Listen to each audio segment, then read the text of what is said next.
Hello everyone, welcome to our SRCC study channel. তো দেখো, আজকের এই সেশনটাই আমরা আলোচনা করব মূলত এসএসসি 2025 থেকে 26-এর মধ্যে যে সমস্ত এক্সামগুলো আছে। এসএসসি মানে কি, স্টাফ সিলেকশন কমিশনের আন্ডারে যে এক্সামগুলো কন্ডাক্ট হয়। এইদিকে আমরা দেখেছি এক্সাম নেম আর অপর প্রান্তে কবে এক্সাম রয়েছে অর্থাৎ এক্সাম ডেট। ঠিক আছে, সমস্ত কিছু কি করে কিভাবে পড়া হবে, স্ট্র্যাটেজিও বলতে পারো। এবারে তোমরা হয়তো অনেকে বলবে যে স্যার, এই ক্যালেন্ডার তো অনেকদিন আগেই আমরা পেয়েছি, পাবলিশ হয়ে গেছে। দেখো, অনেকদিন আগে পাবলিশ হয়েছে এটা ঠিকই, কিন্তু এইবারে 2-4 দিন পরে ফর্ম ফিল আপ শুরু হবে। এমনকি এই শুরু হওয়ার আগে যে অথেন্টিক খবরগুলো তোমাদের জানা দরকার মনে হয়েছে আমার, সেই সমস্ত জিনিসগুলো আমরা এই সেশনটাই মূলত আজকে আলোচনা করব। তো দেখো, ফার্স্ট এক্সাম যদি এসএসসি 2025-এর কথা বলি, তাহলে প্রথম এক্সাম আমরা পাবো কি না, ফেজ 13 সিলেকশন পোস্টের ভেরিয়াস যে কোয়ালিফিকেশন অনুসারে ফেজ 13 আগের বছর হয়েছিল কি ফেজ 12, ফেজ 13 পরের বছর যখন 26-এ কোনো আমাদের বেরোবে আমাদের যে শিডিউল বা ক্যালেন্ডার, তখন ফেজ দেখতে পাবে তোমরা 14 আসবে। তো আপাতত ফেজ 13 দিয়ে এই বছরের আমাদের এক্সাম শুরু হচ্ছে। 13 সেটা আমাদের বেরোচ্ছে কবে, 2/6/2025 এই তারিখে। কি এগুলো মাঝে রেখেছি, এগুলো হচ্ছে অ্যাডভার্টাইজমেন্ট, অর্থাৎ কবে থেকে ফর্ম ফিল আপ শুরু বা কবে থেকে আমাদের অ্যাডভার্টাইজমেন্টটা হচ্ছে।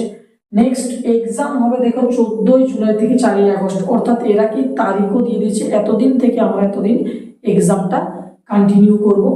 এইবার দেখা গেল কোনো একটা এমার্জেন্সিক্যাল কিছু চলে এলো, সেক্ষেত্রে 2-1 দিন তোমার কিছু হতে পারে, সেটা বড় কথা নয়, কিন্তু আমাদের এই ডেটেই এক্সাম হবে। তোমরা হয়তো সকলেই জানো যারা এসএসসি অ্যাসপিরেন্ট রয়েছে, যে এসএসসি কখনোই কিন্তু তাদের যে কোয়া কথা সেটা খুব রেয়ার, যদি কোনো কিছু না ইস্যু হয় তাহলে কিন্তু চেঞ্জ কখনোই করে না।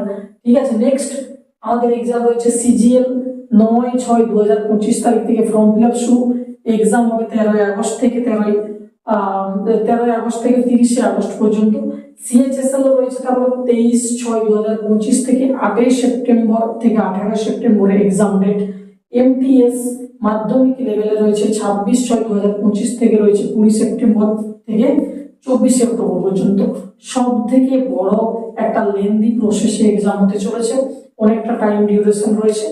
আর সকলের আমাদের যেটা চাওয়া পাওয়া বা সকলের প্রিয়, যারা সবাই ডিফেন্স লাইনে যেতে চাই, এসএসসি জিডি অক্টোবর 2025 স্পেশালস ভাবে কোনো কিন্তু ডেট তারা বলেনি যে অক্টোবরের এই তারিখ থেকে বের করবো।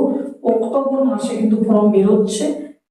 2026 জানুয়ারি ফেব্রুয়ারির মধ্যে তোমাদের কিন্তু এক্সাম অবশ্যই হবে।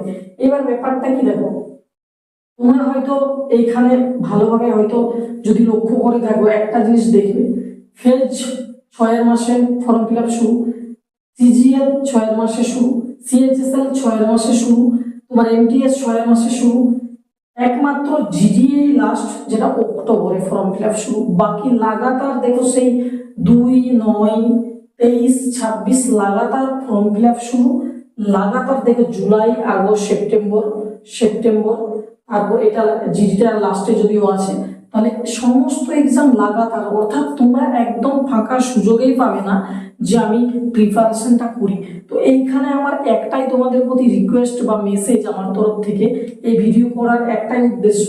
দেখো, এইখানে কেউ এখন হয়তো তাড়াহুড়া করে তোমরা হয়তো ভাববে যে আমাদের সিলেবাস তো কমপ্লিট হয়নি, তাহলে ক্যালেন্ডারটা এসে গেছে, এবার ফর্ম ফিল আপটা শুরু করে পড়া শুরু করি। ওই রকম ভাবে এসএসসি এক্সাম তোরা কোয়ালিফাই কিন্তু কখনোই করতে পারবে না। হয়তো জিডিটা এখন তোমরা যদি প্রিপারেশন করো, আরামসে 3-4 মাস থাকলেই তার প্রিপারেশন নেওয়া যায়, হয়ে যাবে।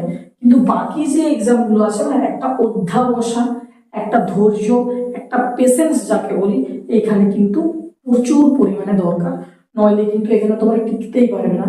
যদি বলো 3 মাস 2 মাস, কোনোটা 1.5 মাস বাকি আছে, কিন্তু এটা এনাফ নয়। যার প্রিপারেশন প্রায় 60 থেকে 70%, 80%-এর কাছাকাছি রয়েছে, তারা অলওয়েজ তোমরা এখন মক টেস্ট থ্রুতে বা যে কোনো ইস্যুতে তোমরা করতেই পারো।